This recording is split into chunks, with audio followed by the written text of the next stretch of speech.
Kelly, it is a pleasure to have you back on Transform Your Workplace. Thanks for coming on. Yeah, it's a pleasure to be back. I'm excited about our topic today.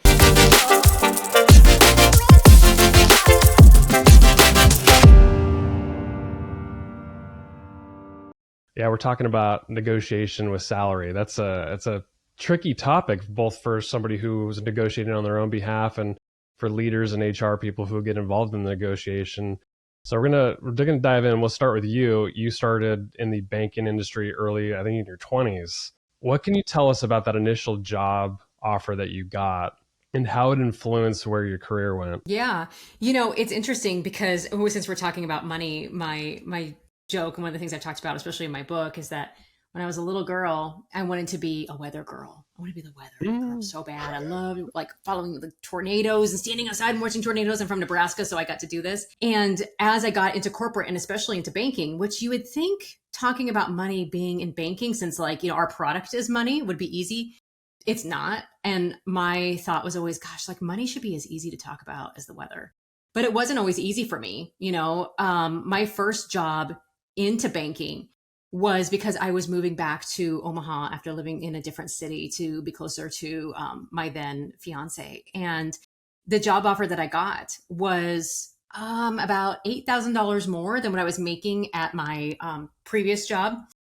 And so I took it. Like I was like, oh my gosh, it's more Without money. even Yes. any negotiation at all. No negotiation. It was just like, oh wow, I'm gonna be rich. I think I was still making in the $20,000 range, And so when you're in your 20s, you're like, oh my gosh, Big money. $28,000, I won the lottery. And did not negotiate at all. But what I had since learned after many years in the profession and being much wiser is me not negotiating even that first initial salary impacted my salary for the remainder of the 12 years that I worked at that bank. Because let's just say that I would have negotiated I think it was like $28,000 salary, even just up like 3%. I at least would have had a little bit more to start with. That also means they would have been adding just a smidge more in matching money to the 401k. And then every other 3 to 5% raise I got thereafter would have been on a higher amount than which I started. And I think the other thing too that I didn't think about at the time that I coach a lot of my people to do is I didn't even look around to see if that was in alignment with market value. I Yeah. mean, at the time they could have just offered me more money because it was just more than I was making, and she'll say yes, but I didn't even know, is this in alignment with market for what this role pays in my area? I mean, it was just one of those complete early career newbie mistakes of, oh my gosh, it sounds like so much money. I'll just say yes and go with it. Yeah. Because there's more than what you had, right? But the Hmm. issue is that it anchored you to a certain point, and then your raises thereon after, 3, 4%, 5%, whatever it is off that anchoring point. Versus if you'd actually negotiated 5% more, that was your anchoring point starts at a different place, and your salary long term may look a lot different. Absolutely. And that's a lot of the things that they study when they talk about the gender wage gap or gender negotiation differences. There was a study that was done by Hewlett Packard, and what they found was that men, more often than women, negotiate their very first salary. Hmm. And so you exactly articulated that point. So then that anchoring point, that point that they're always starting from, is automatically higher than a woman's. And those 3% raises or even just bumps in your salary when you're promoted into leadership, they all add up over time. And it isn't just in your take home pay, but you also have to think about, well, then that's just a little bit less matching money in a 401k match than I would have got had I negotiated that salary up front. So do you think I mean, in hindsight, it's easier for you to say like, I wish I would have negotiated in my early 20s because my career might look a lot different, or your financial situation might look a lot different. But when you're talking to 20 something year olds and, maybe their first job, I mean, you got a daughter in college, she'll have her first like professional job in a few years, right? How are you coaching people like that to negotiate? Is it appropriate? Yeah. Okay. Well, I'm going to tell you about one of my favorite clients, which is my daughter. So she got her very first job at age 15 at a pizza Wow. place. And she was not a server, a hostess. Okay. And so she didn't have a lot of leverage at that point. I think they were going to pay her like $9 an hour plus tips. And she's like, I took it. Well, of course you took it. It's your first job, right? But then, she had worked there for about a year and she really wanted to work at this local coffee shop. And so when she went in for the interview for her coffee shop, we already talked about, how important it is to see if you can negotiate your salary. And we talked about, her name is Haley. And I said, Haley, you already have a year of knowing how to count money, right? Which is really important when you're in these types of jobs. Customer service, you already have food service experience. You already know what it's like to deal with difficult customers, because by this time she had moved up to a server position. You know what it's like when people are upset with their food. People are very emotional about their food. We know this. And so, you already have a lot of these skills, to work in a really fast paced environment, and you need to advocate for that. And so she went into this next job when she was interviewing to be work at this little coffee place, and she was hired. And I believe, again, they offered her like 9 something an hour. And she goes, actually, I was wondering if you would consider $9.75 an hour because I have, these skills. And they did. They hired her at a higher rate than they would, early on. And so I don't think it's ever too early to start having the conversation to talk about advocating for yourself, demonstrating your skills, and doing it in a way that says, hey, when you hire me, you're not getting a brand new person. Like, you're getting already some of these, very valuable skills that I've already learned that I can bring to you. And that means I can hit the ground, running a little bit quicker. And so, yeah, we started at age 16 here in our household. And so I don't think there's an age where you can be too young. There's a myth out there that asking for more money or negotiating on your own behalf is rude. Debunk that myth for me. Yeah. I think sometimes this depends on gender. It could depend on your family of origin. But some of us have maybe been taught that, oh, you know what? You shouldn't ask for more money. That's rude. Sometimes it's kind of like you shouldn't look a gift horse in the mouth, right? It's not rude to talk, or it's rude to talk about money. I think as you're listening, I maybe want you to reflect on, what is maybe that money message that you've always been taught? And is it true? Is it working for you? Because some of the things that I see in my practice, and I've seen this too, just leading HR teams, is that somehow, and I don't want to overgeneralize, but the tendency is that men did not get this message that negotiating or asking for more is rude, right? They heard a different message. It's more about providing for your family and those sorts of things. Whereas women tended to get the message, oh gosh, you should just be grateful for what you have. And so some of those really start to manifest even into behaviors as we get older, which can sometimes, when, these big stakes situations come, it can be a little bit harder to ask for what we need because we have sometimes just internalized some of these unconscious messages. And so what I really work on with my clients is really just helping them find evidence that the opposite could be just as true. So if the myth is, we shouldn't talk about money, or asking for more money is rude, actually, how could the opposite be true? How is negotiating your salary or asking for, what you deserve, what you need to be paid, negotiating, how is it actually helpful? How could it actually be the most polite thing that you can do? How could it be the most, not selfish, but like the most like loving thing that you could do for yourself? And like, let's just think of evidence for that. And I think sometimes just finding evidence like, oh yeah, you know what? Like, when I've negotiated my salary, I felt good about going into that job and I didn't feel resentful. Like I was working, harder than what I was getting paid for. And so I felt like I put in my best effort. I took it seriously. I was really proud. It made me work harder. I was able to reinvest more in the company, et cetera, et cetera. So lots of times we can find evidence sometimes that the opposite is true. And that can just be a helpful way to kind of flip sometimes those beliefs that we've always had. People get into negotiation. I'm sure you've seen strategies across the board, but I've often heard of people going the personal route, like talking about their own personal situation where there's like, I can't make my bills, or I've got this, health problem in my family, or I'm XYZ, the list goes on, versus a fact-based, you talked about your daughter with experience and what she's bringing to the table, or a certain skill set that might be unique to a role, or a cultural alignment, whatever it may be. Why do people resort to personal versus the fact-based, and what's the right strategy? I can't get into everybody's psyche and know why they use personal. I think maybe they have received advice like, hey, if you just go to your leader and tell them, this is the situation we want at home. I'll just give you an example. When I was very early on in my HR career, we had an individual who was trying to negotiate a certain salary because his reasoning is he wanted his wife to stay home. And so while we appreciate that, and we appreciate that's the lifestyle that you want to create, we pay based on market value, based on the pay scales we have in our organization. et cetera. And it's up to you to figure out the logistics in your own household of how you're going to make that work. Of course, you say that with a lot of loving kindness. So I'm not sure where that comes from, but what I've experienced in my own, both leading teams and being on the other end of those as a leader and then being in HR, is that the more that we can keep it to, a few things like facts. What is the market paying for this role? Because that's what organizations look at. They want to be competitive in the marketplace. So they're going to see, what is the market paying for this role? And let's make sure that we're competitive in the marketplace. Companies have to look at their own internal salary bands or requirements or levels, layers, whatever you call it in your organization, and to keep pay equity so that we don't have large gender wage gaps, right? Or even just large wage gaps in between employees where we're paying Brandon like a ton of money because, he came to us with this really great story and now you're making 20 grand more just cause, like, that doesn't create equity. Right. So we really have to think about equity in our organization so that people are being paid fairly for the work that they are doing.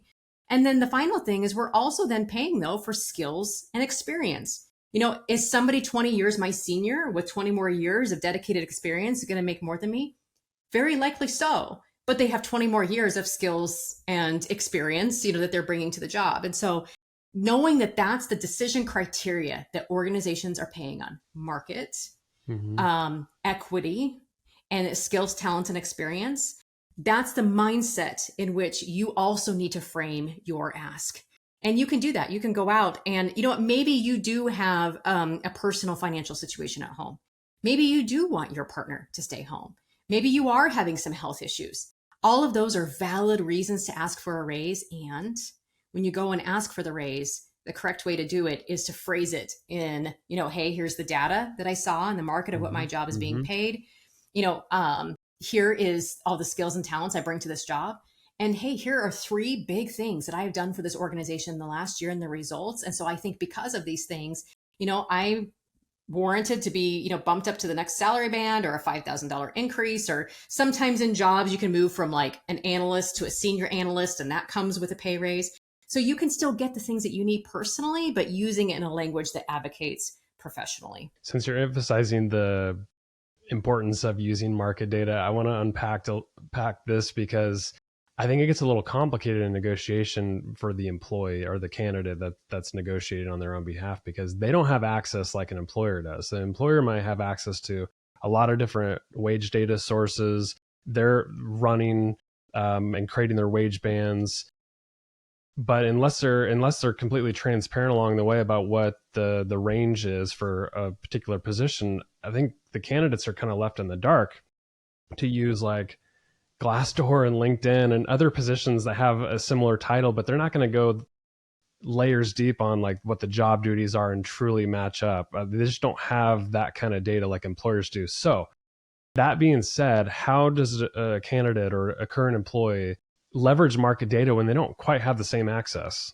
That's such a good question. You're right. And to clarify that, organizations often have access to data that's provided to them by consulting companies like Towers Watson or somebody like that, right? That their only job is compensation studies, right? So the data is much more granular. However, the nice thing that's happening in the environment today is there are more laws around salary transparency. And so now we have just a few more data points. And I'm just going to kind of cover some of the data points I tell my clients to do. So if my client is kind of wondering, gosh, how do I negotiate the salary? How do I know if it's being paid fairly? I'm like, well, let's check a couple of places. Yes, let's go out and check Glassdoor.com. Let's check salary.com. Let's check payscale.com. Those are like the widely known ones. Yeah. And to make sure that we're accurate, let's make sure that you're not just matching the title, but you're matching the actual work that you do. So make sure you actually read the job description. Let's drill down by company size. Let's drill down by location, because I hate to break everybody's heart, but you are not going to get paid as much in Nebraska as you will in California or New York. Okay. So let's not go into a Nebraska negotiation with a New York mindset. Okay. You're just not going to get that salary. So, let's be smart, right? And let's drill down a little bit. A couple other places you can go though, as you can start validating those data points, is every state is going to have their Bureau of Labor Statistics website.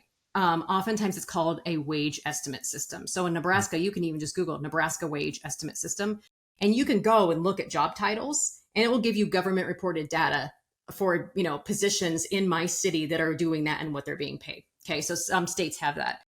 There's another really cool new company called Open Comp, and you can go in and do their salary paycheck calculator, and it will pull. They are like a compensation consulting company that's dedicated to salary transparency. They Hmm. will go in and do a comparison analysis for you.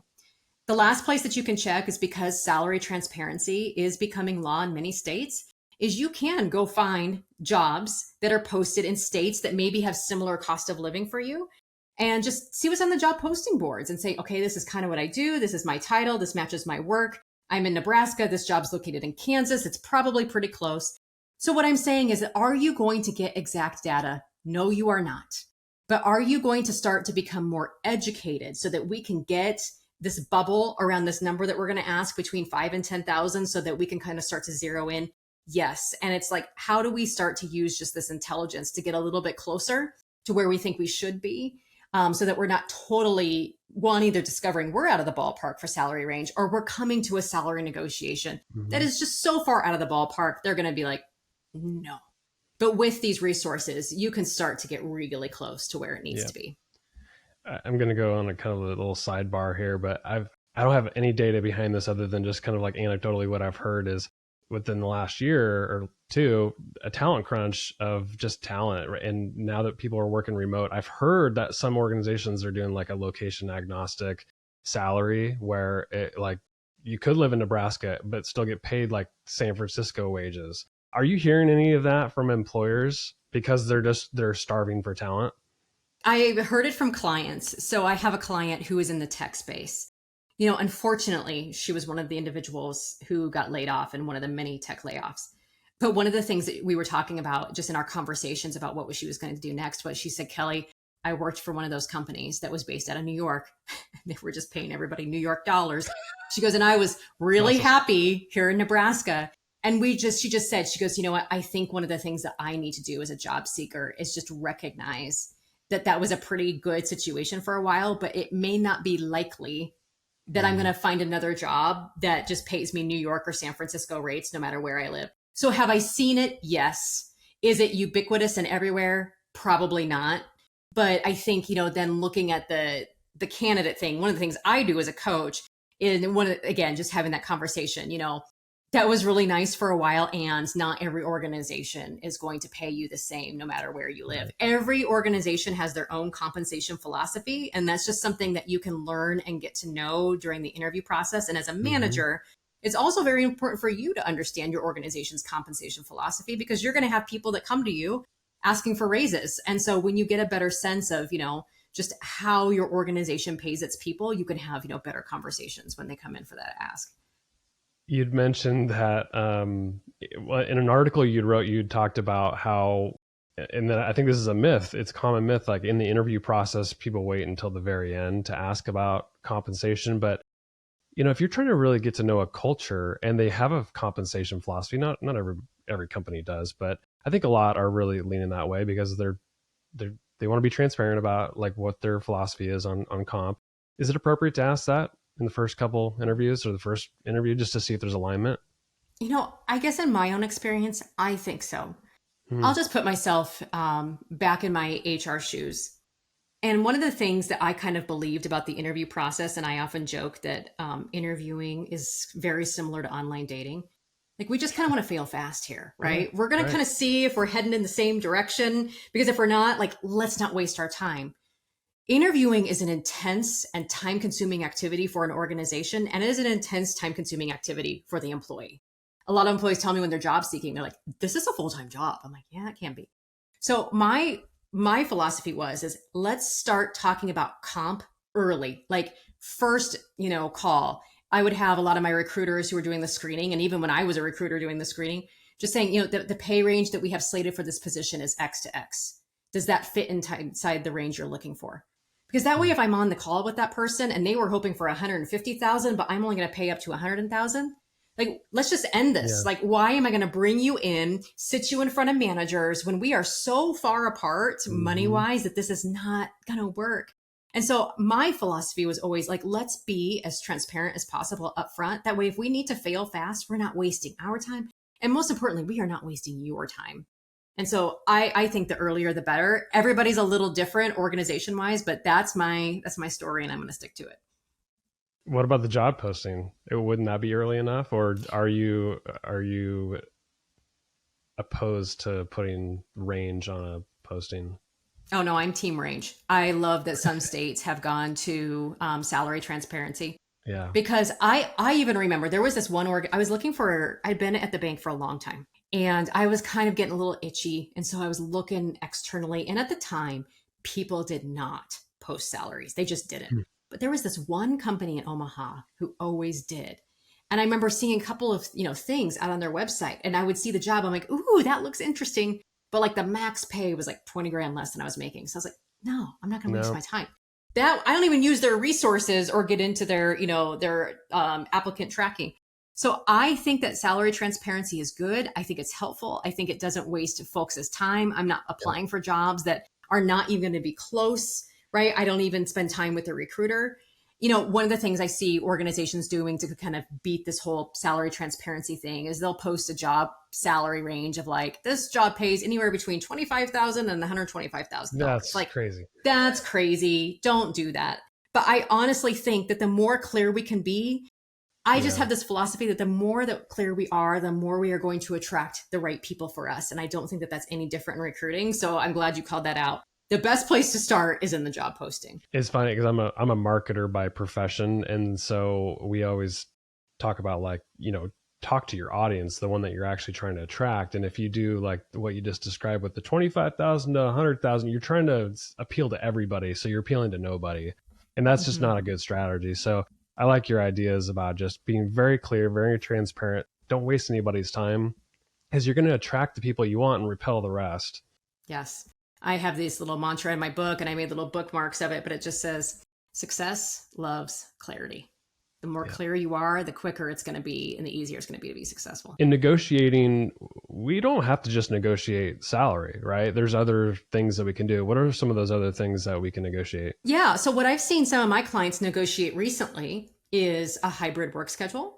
Where they want to work. Some organizations are still, lenient on that. So that's one avenue you can take. I've seen some individuals work to negotiate PTO, especially as you accelerate into the higher levels of the organization. PTO can be something that can be more negotiable. I've seen people negotiate just other benefits in terms of the perks that the organization has to offer, not only from flexibility to work at home, but PTO. But I've seen folks advocate for tuition reimbursement. Hey, I really want to take this, job opportunity, or not job, excuse me, educational opportunity. Or as a coach, I see this. I want to invest in myself professionally. If I take this role, especially if they're coming in at the upper levels, are you willing to, spot, $5,000 or whatever it is, for professional coaching to help me be my best? And I see organizations do that frequently. In fact, I work with a company as kind of a corporate partner to which they offer some of their higher level individuals coaches. And, that can be absolutely something that you can negotiate. So yeah, learning, PTO, flexibility, those are all things that are, I think, up for grabs. Is there any concern with equity issues when you start getting into that space of like, oh, so-and-so asked for more PTO days while somebody who's been a tenured employee isn't at the same level? Like, how do you solve some of those problems that might come with it? Yeah, you're so right. So lots of times when that would happen, if there was an equity issue, and we did have a very highly qualified candidate, let's just say they had 6 weeks of PTO at their old company and they want that. Okay, rightfully so. You've been here, been around the block for 20 years. We would also then be forced to reckon with like, okay, is there a major disparity, in terms of maybe we have another individual that also has 20 years of experience and they only have 4 weeks. Well, then is it beneficial for us as an employer? And is it a gesture of goodwill to match that person? Doesn't mean we need to match everybody on the team because, not everybody has the same level of years and experience. But you're right. I think, organizations who are mindful of equity ask themselves those hard questions and they do it. And I've seen healthy organizations do it. When let's just say they bring in sometimes a male into a role who is very highly paid, they will then look around and say, okay, are we paying our, the females in this role, or even just that person's peers who have similar years of experience, et cetera, equity in what we're paying this person? Because, one of the tricks, and this has been well studied, I've written an article on Fast Company about this, about how people avoid pay caps. Because sometimes when you're promoted in your own organization, they're like, well, we'll promote you, Brandon, to this next title, but it's our policy that we typically not give more than a 15% raise inside the company. But a way that you avoid that is you go to other companies and they don't, I mean, lots of companies can't even ask you what you made. So you're getting this massive jump. And so you're coming in at a very high rate.